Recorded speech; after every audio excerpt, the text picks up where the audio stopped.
Kembali di News Sore, pemirsa, aksi nekat dilakukan sejumlah warga di Tegal, Jawa Tengah untuk menerobos penyekatan PPKM darurat. Mereka mengangkat sepeda motor hingga gerobak melewati pembatas beton. Rezeki anak soleh, pribumi, satu motor 5.000. Penyekatan PPKM darurat diabaikan warga di Jalan Werkudara, perbatasan kota dan Kabupaten Tegal. Mereka nekat mengangkat sepeda motor mereka melewati pembatas beton setinggi 80 cm. Gerobak lebih mahal. Tak hanya sepeda motor, gerobak dagangan juga diangkat. Mereka rela mengangkat sepeda motor dan gerobak dengan imbalan seikhlasnya. Sabar. Menurut warga sekitar, penyekatan ini sangat membatasi aktivitas mereka. Warga terpaksa memutar sejauh 5 km untuk mencapai tujuan mereka. Ya daripada muter kan jauh. Jadi main cepat lewat itu diangkat motor itu. Warga gotong royong? Gotong royong warga. Kasihan warga yang pedagang ya mas, yang pedagang kue-kue kayak gini loh mas. Kan udah sepi, pemasukan kurang loh mas. Bener, imbasnya itu ke pedagang kaki lima, yang pedagang kue-kue itu mas. Untuk mencegah aksi nekat warga menerobos pembatas, jumlah aparat TNI ditempatkan di lokasi penyekatan. Penutupan jalan saat PPKM darurat di Kota Tegal semakin meluas. Dari yang sebelumnya hanya 19 titik, kini menjadi 32 titik. Dari Tegal, Jawa Tengah, Yunibar, iNews melaporkan. Polda Jawa Tengah mulai tanggal 16 hingga 22 Juli mendatang akan menutup seluruh pintu keluar jalan tol di Jawa Tengah. Kebijakan tersebut seiring keputusan Gubernur Jawa Tengah tentang penerapan pemberlakuan pembatasan kegiatan masyarakat darurat.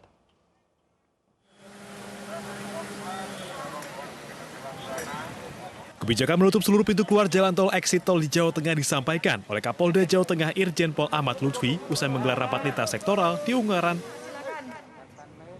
Kebijakan menutup seluruh pintu keluar jalan tol di Jawa Tengah disampaikan oleh Kapolda Jawa Tengah Irjen Pol Ahmad Lutfi usai menggelar rapat lintas sektoral di Ungaran, Jawa Tengah. Penutupan dimulai dari tanggal 16 hingga 22 Juli mendatang untuk mengurangi mobilitas warga dari wilayah lain menuju Jawa Tengah. Total ada 27 pintu keluar tol di Jawa Tengah yang akan ditutup. Selain itu, ada 224 titik penyekatan di Jawa Tengah dengan penjaga ketat guna mengurangi mobilitas masyarakat. Sementara itu, Gubernur Jawa Tengah Ganjar Pranowo mengatakan langkah menutup jalan tol juga tengah dibicarakan dengan pelaku usaha. Sehingga mobilitas yang cukup tinggi ini punya dampak yang memang membahayakan. Kalau itu tidak dikendalikan, kita khawatir terjadi penularan yang jauh lebih cepat. Maka kita lagi-lagi mesti komunikasi, sosialisasi dengan masyarakat, dan tadi dari kepolisian melakukan penambahan tempat-tempat penyekatan. Hanya memang tadi beberapa bupati juga mengusulkan agar antar kabupaten kota di wilayahnya semuanya seragam, gitu. Semuanya seragam.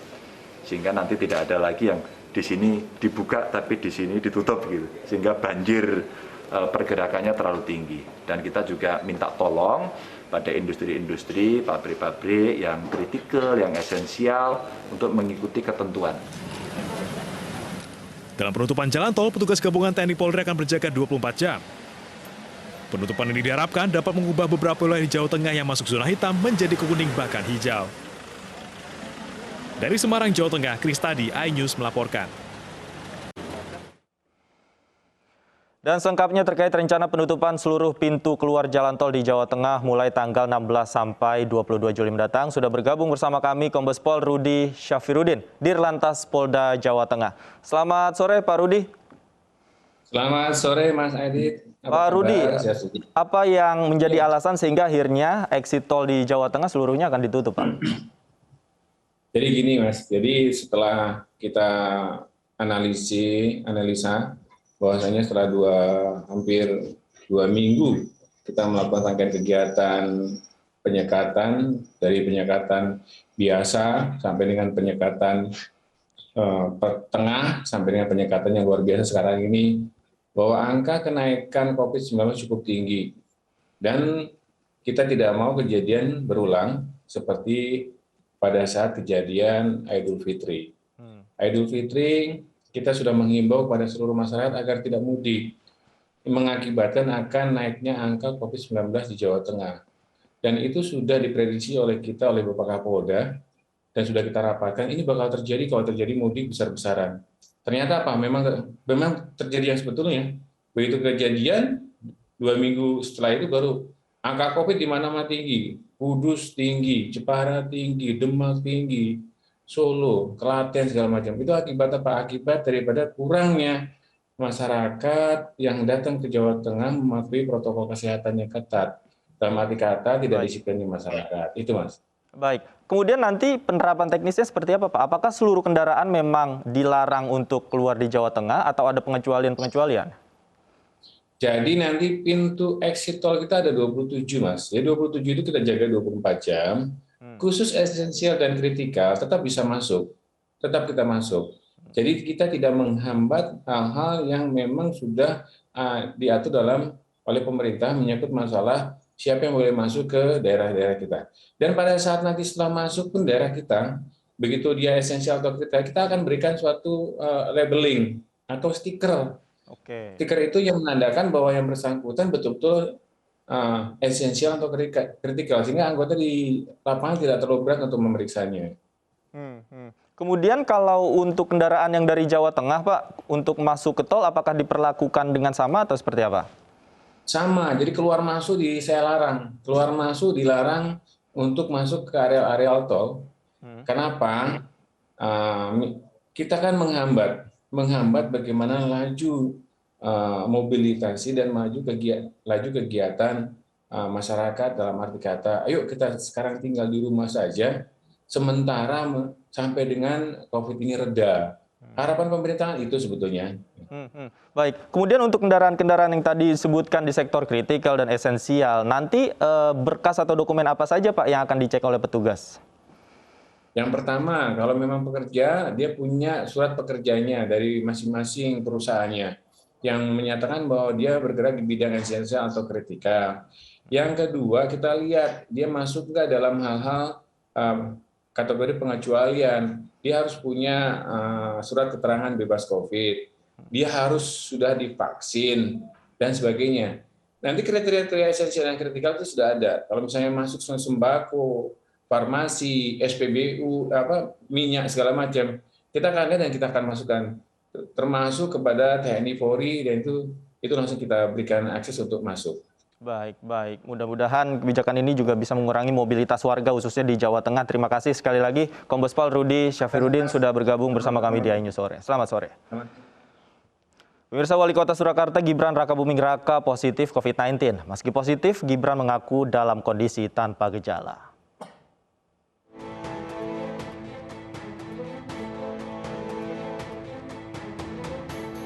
Setelah menjalani tes PCR di Rumah Sakit Bung Karno, Gibran Rakabuming Raka dinyatakan positif COVID-19. Meski demikian, ia tidak mengalami gejala apapun. Sementara istri, anak, ajudan, serta sopirnya negatif COVID-19.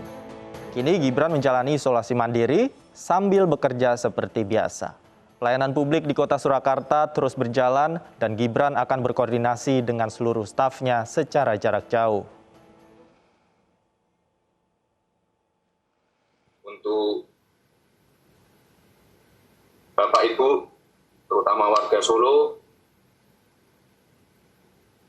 mohon dukungan dan doanya agar saya selalu diberikan kesehatan. Saya juga mohon semua Bapak Ibu untuk selalu mengikuti protokol kesehatan, dan saya yakin kita bisa melewati ini semua. Aparat gabungan di Jepara, Jawa Tengah mendapati 7 ASN dari Dinas Perhubungan Jepara tengah makan siang di rumah makan. Selain mendapat peringatan, oknum ASN tersebut menjalani swab antigen di tempat.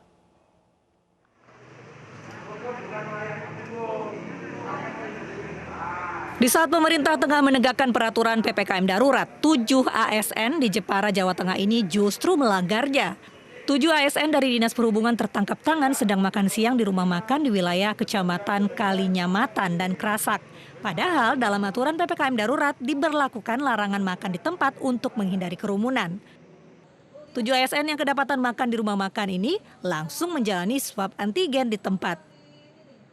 Kita serahkan kepada Kepala Dinas terkait. Jadi sudah kita hubungi, kebetulan satu institusi, satu OPD sama, ya udah 2 kali kita video call, kita berikan kegiatan makannya anak buahnya di tempat tersebut. Peringatan kita berikan sesuai dengan OPD masing-masing sementara. Selama PPKM darurat, aparat gabungan rutin melakukan razia justisi, termasuk diantaranya menyasar rumah makan. Dari Jepara, Jawa Tengah, Alip Sutarto, iNews melaporkan. 9 pelaku usaha di Tasikmalaya, Jawa Barat jalani sidang karena melanggar PPKM darurat. Salah satu diantaranya memilih di penjara karena tak punya uang membayar denda. Kenapa nggak diatur 50%? 9 pelaku usaha di sidang Pengadilan Negeri Tasikmalaya kelas 1A gara-gara melanggar PPKM darurat.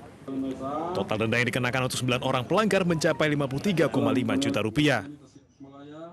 Salah satunya adalah Asep Lutfi Suparman, seorang pemilik kedai kopi yang didenda 5 juta subsidiar 3 hari penjara. Asep didenda karena melayani makan di tempat dan buka melebihi jam 8 malam.